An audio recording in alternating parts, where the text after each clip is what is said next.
Hey everyone, so this is going to be hopefully the first video in a series of videos that is going to try to go through the topic of abstract algebra. This is intended for students taking Math 350 at Yale University right now, as I'll be a ULA for the class in the coming years. So I'm hoping students can use this as a tool for learning the subject or helping their learning of the subject. So just for an overview of what abstract algebra is, you're going to learn group theory, basic group theory, and then hopefully at the end, rings and field theory a little bit. And there's a lot of stuff that comes with those subjects. You're really going to dive deep into group theory. You're going to get into the Silo theorems, orbit stabilizer theorem, first isomorphism theorem, stuff like that. P groups. And then for ring and field theory, it'll be a little bit more basic.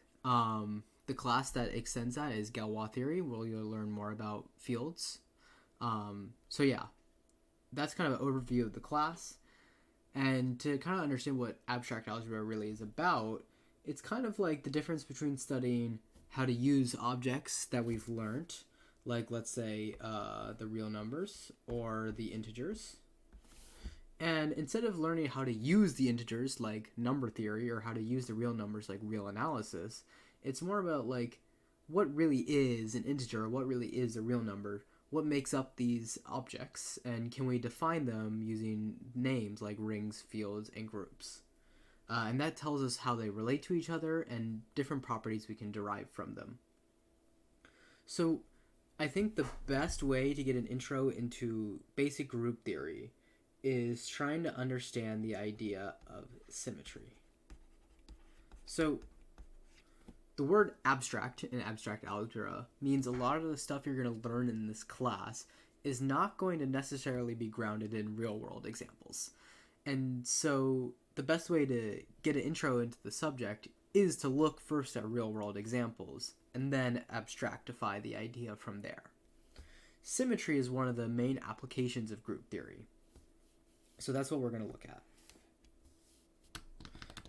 Now, symmetry can really have a lot of different meanings of the word. For this class, I think the best way to describe symmetry is something that preserves structure.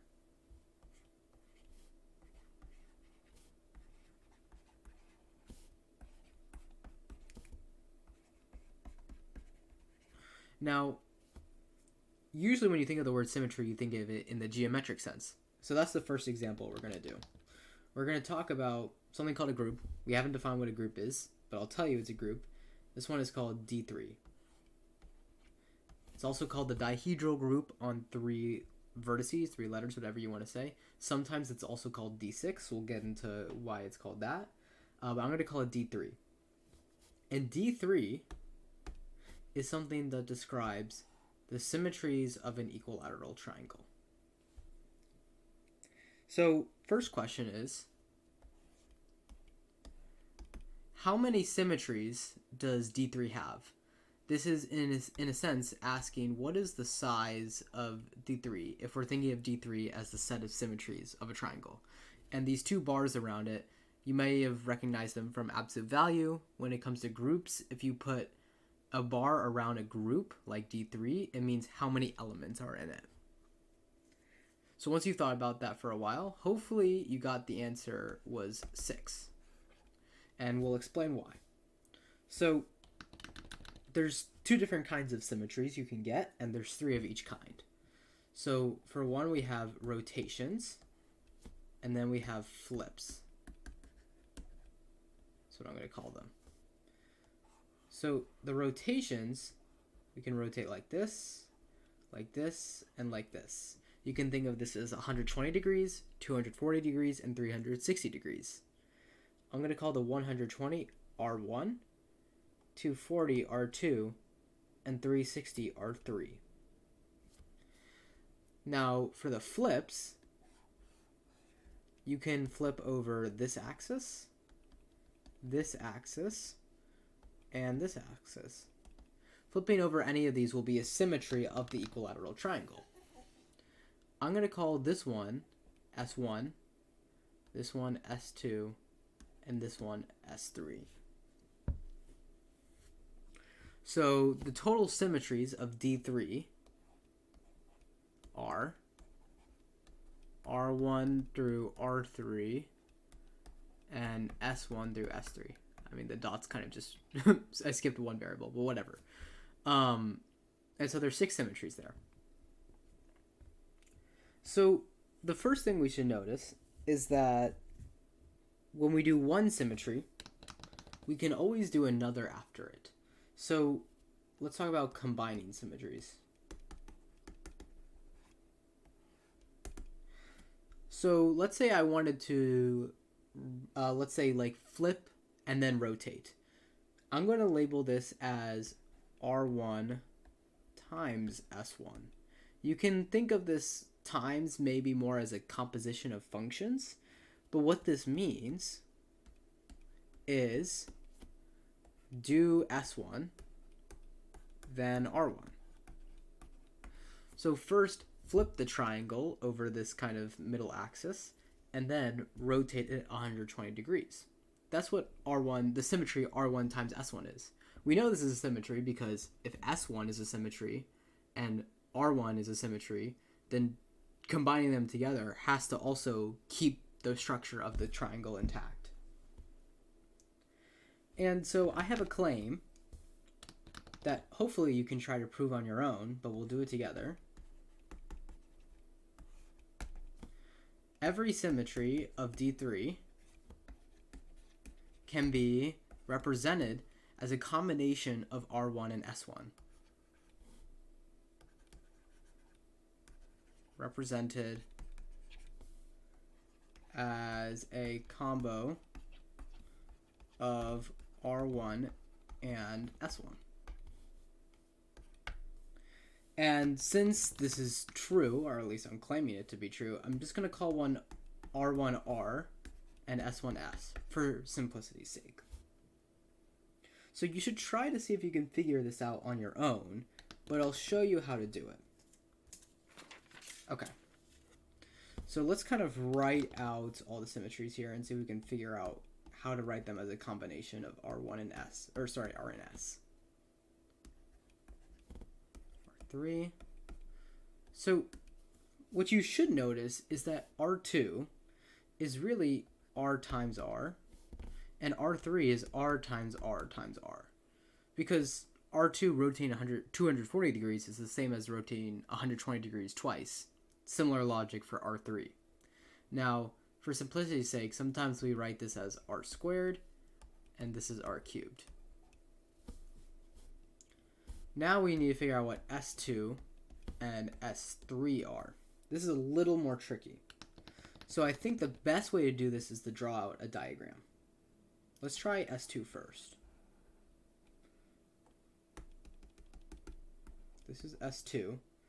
What I'm going to do is I'm going to label the vertices of the triangle 1, 2, 3 going counterclockwise starting at the top.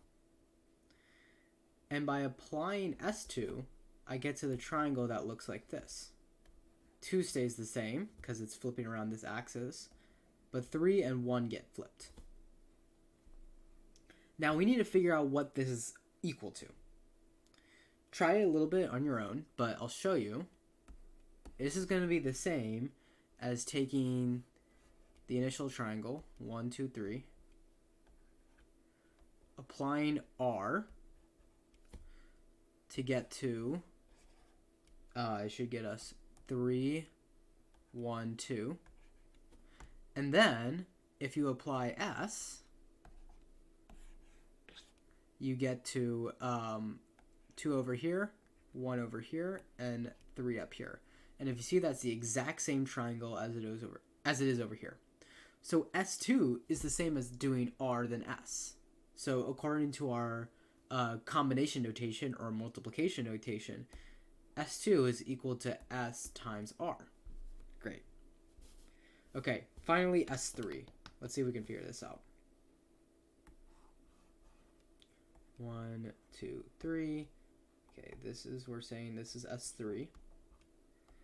So S3 fixes this 3 here and swaps the 1 and 2.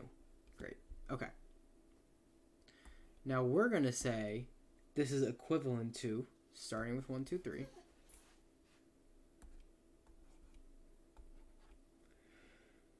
And applying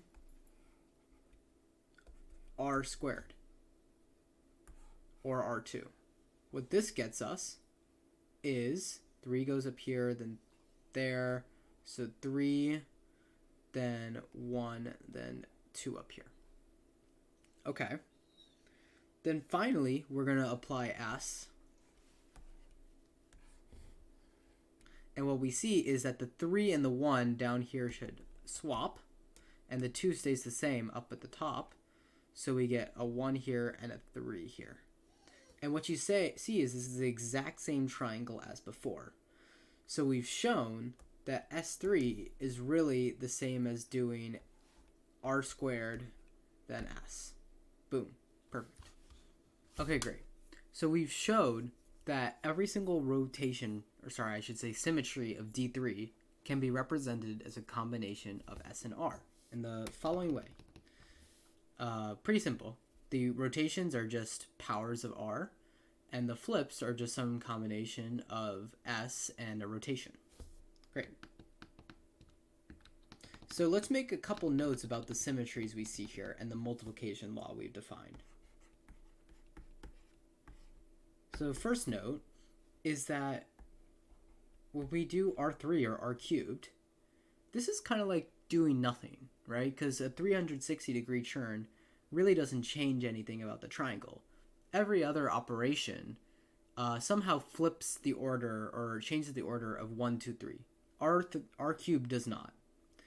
And so sometimes we call this element R cubed. We'll also identify some other elements like this. We call it the identity or the 1 in the group. It's usually called 1 because 1, when multiplied by anything, gets you the same thing. So R cubed, just like the identity, when multiplied by anything, changes nothing. This also happens to be equal to S squared, because when you flip something twice, you get back to the same thing. So we now have multiple ways to see that there's an identity in our group here.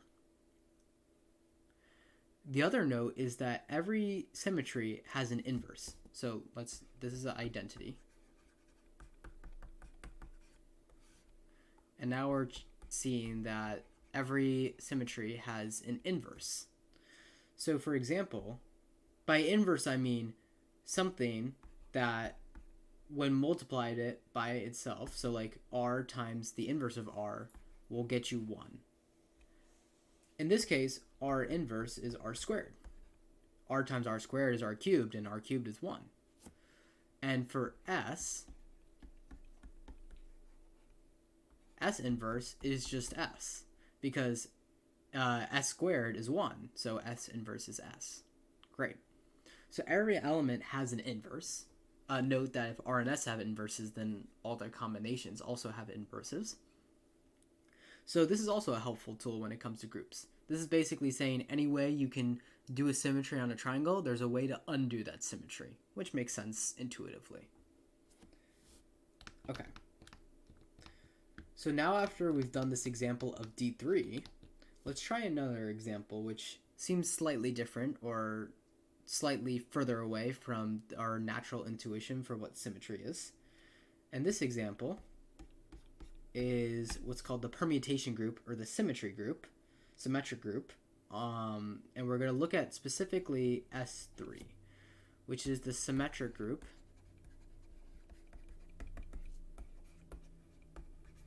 on sometimes called 3 words.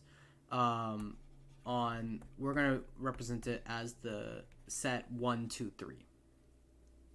So this is the set of all permutations of 1, 2, 3. So a permutation is some function, sigma, that takes 1, 2, 3 and outputs some number in 1, 2, 3.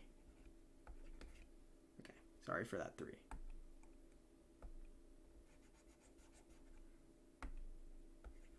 Okay. So let's just take, for example, let's try So you could consider sigma, which basically moves every number over to the right. So 1 gets sent to 2, 2 gets sent to 3, and 3 gets sent to 1. Okay, this is a permutation. Another permutation, I'm going to call this one sigma. Another permutation, let's say, just flips 2 and 1. So 1 goes to 2, 2 goes to 1, and 3 goes to 3. I'm going to call this tau.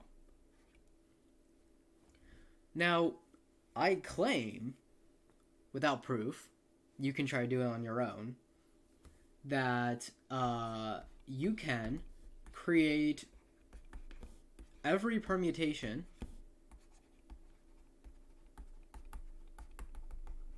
as a combination of sigma and tau. This is a good example to try on your own to see if you can figure it out.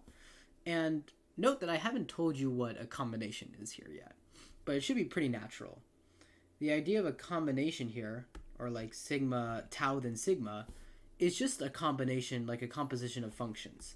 It's just doing sigma composed with tau. And this is, once again, another permutation of 1, 2, 3. This is the same idea from before. Multiplying any two elements keeps you inside of the group. Okay, great. And finally, let's note that for the symmetric group, we also have the identity and inverses. So note, here our identity, the thing that does nothing, is just the permutation that says 1, 2, 3 to 1, 2, 3. This is equivalent to our 1. If you compose anything with this, nothing happens. I mean, this is basically the identity function. So we have a 1. And then also, we want to see if we also have inverses like the dihedral group on 3 vertices. Well, let's look at tau. If you have 1, 2, 3, this goes to 2, 1, 3. Well, of course, there's a permutation that just sends this 2, 1, 3 back to 1, 2, 3. In this case, if you apply tau twice, it'll just fix itself back to the identity. So there's always a way to take any permutation and send it back to the identity. So every permutation has an inverse, just like the dihedral group. This is tau inverse, which happens to be equal to tau here. Okay, great. So hopefully you notice some similarities between these two objects.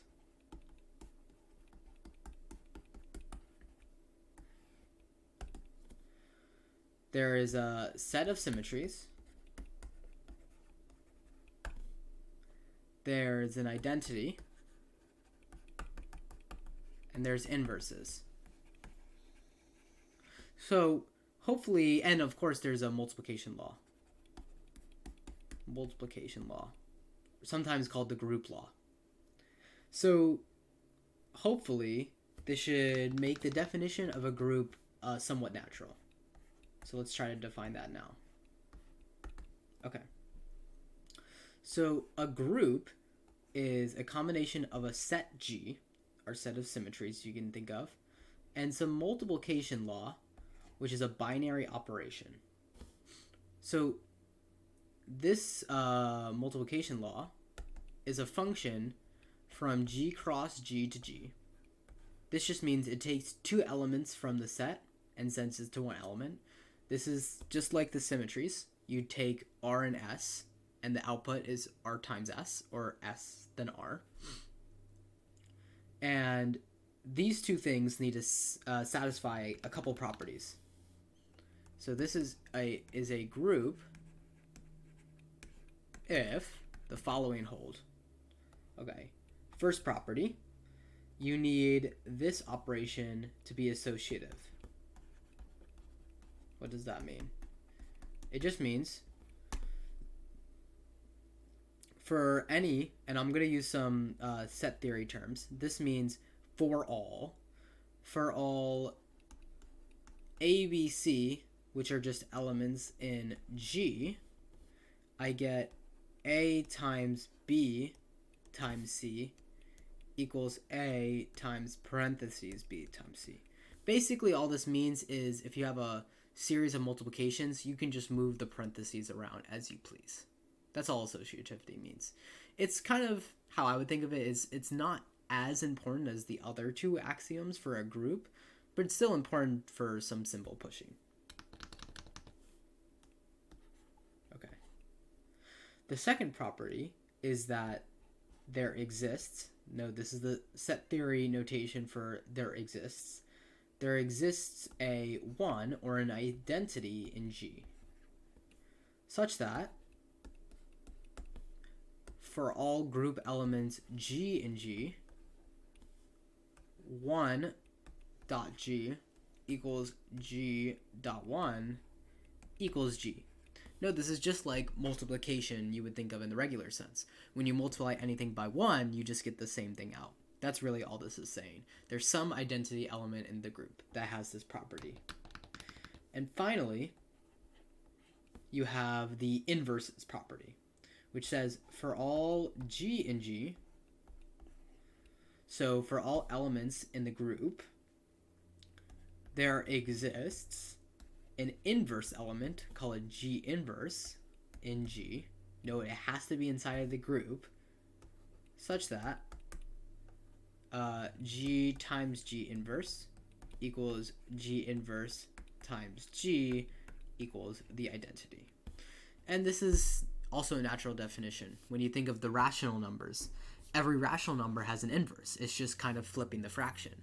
1/2's inverse is 2 over 1. 1/3's inverse is 3 over 1. And when you multiply them together, you get 1. So that's the idea of an inverse. Great. And as we've seen, I've been saying this, but as we've seen, just a little corollary from this definition, D3 and S3 are groups. Their multiplication law is associative, there's an identity, and for every element, there's an inverse. Okay. Now I'm going to introduce a tool that kind of should tell you the power of group theory here. And the claim is that D3 and S3 are basically the same thing. Now, this is not exactly very, like, rigorous talk that I'm using, and this will be formalized later on, hopefully in another video. But the term is D3 and S3 are isomorphic. And isomorphic, or isomorphism, is basically like saying, it's like saying they're the same.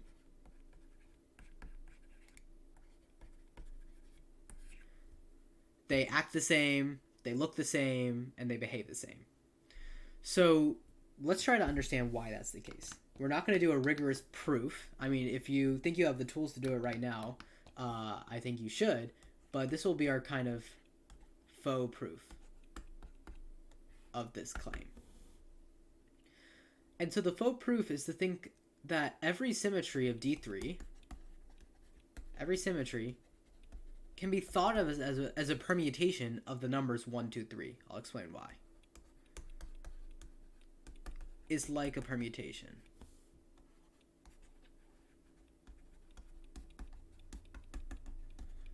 Why is this the case? Well, if I take the triangle and I label the vertices 1, 2, 3, let's say I apply R. This goes to 1, then 2, then 3 up here. This is kind of like the permutation that sends 1, 2, 3 to, let's say, like 3, 1, 2. Where I've just said the first number is the top, second number is this bottom left, and third number is the bottom right.